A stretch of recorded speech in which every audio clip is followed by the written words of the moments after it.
whatever your thing. It could be anything. Canva helps you make that thing a thing. Canva is a simple online tool thing. It's a way to design with our magic AI tool things. You can social media your thing, generate images or videos of your thing, make decks or presentations to show your thing. Whatever needs to be done for your thing, Canva can make it an even better and bigger thing. Canva, the thing that makes anything a thing. New revelations. Those windmills in the Atlantic Ocean, whether it's Massachusetts, whether it's Long Island, or whether it's New Jersey. With us today is Bonnie Brady, and she's been working on this project for many, many years, protecting our environment and protecting our whales and protecting our fishing that these windmills were ruining. Bonnie Brady, I understand you have some new updates. I know we've heard about what a fraud these windmills are because it's owned partially by one of the governments in Europe, and they sell it off to a large hedge funds.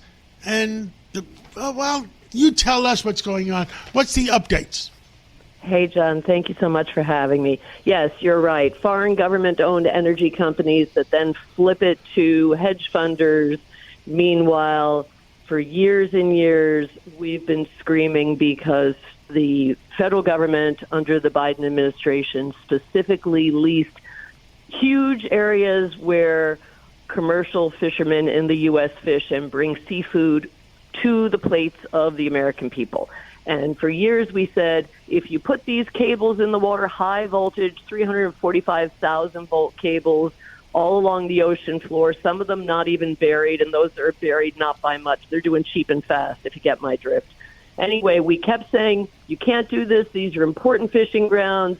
They let it happen anyway, and sure enough, yesterday I got wind of, no pun intended, a new report by an Irish university about the interactions between offshore wind farms and fisheries in European waters.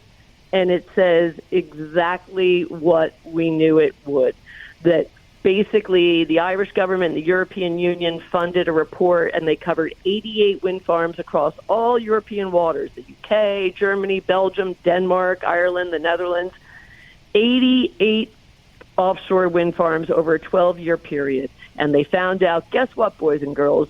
Mobile fishing gear, guys that pull nets to catch lots of fish that they bring into Hunts Point and everywhere else up and down all of our coasts, any of the scallopers that bring people that love scallops to their plate, all of those gears will be largely displaced by offshore wind. In Europe, almost 80% no longer were able to fish in the areas. And 47% not even in the wind farm, but outside of it, because it turns out that where they put these things that were really important for the fish, looks like the fish beat feet, because up to 50% of the areas outside of the wind farms, they're not there either. I mean, we've got a huge issue in the UK. They're like, oh, no, you can fish there, no worries. 3/4 of all fishing boats that pull nets that provide the best carbon footprint for any type of catching a fish, because it's a big boat able to catch big fish, bring it in, as opposed to 50,000 boats and one fish each. They also can't work in the area. And these are all fishing grounds, areas that we've all screamed about. This is how that is the biggest fraud perpetrated on the public I ever heard of, just about the biggest. And the facts is that they did it in the name of environmental, and right. It's all a fraud. Of course. Well, shockingly, pile driving the ocean floor with a 6,500 kilojoule hammer kills stuff. Then if you don't kill it that way, you get to jet plow the ocean floor and then juice it with hundreds of thousands of volts of electricity. I mean, of course, they're animals. We catch them and we feed the people with them. We've told them we knew about this. They ignored every single comment letter, every single hearing, even in our lawsuits. Say, oh, no, they can still fish there. Here's this study, 88 wind farms across Europe over 12 years. You can't fish there anymore. Even the static gear, which is like a gill net, which is they catch things, or potters, half of them aren't fishing there anymore. Why? Because it's an industrial zone. They've industrialized our ocean. Foreign governments have industrialized our ocean, made it unsafe for fishermen to be there from what's not a national security, but just a safety issue, because the helicopters can't fly low enough in order to come get you. We know it's a national security issue. Now it turns out it's destroying the oceans, too. Perfect. Just what we needed. Not. I mean, a national security issue because there's underwater drones, and the radar cannot pick them up. For instance, if those underwater drones come in for an attack on the east coast of the United States and those windmills are there, the radar can't pick them up until it's too late. Not only that, John, but because the submarines are listening for those drones, guess what they can't hear when the fans are spinning?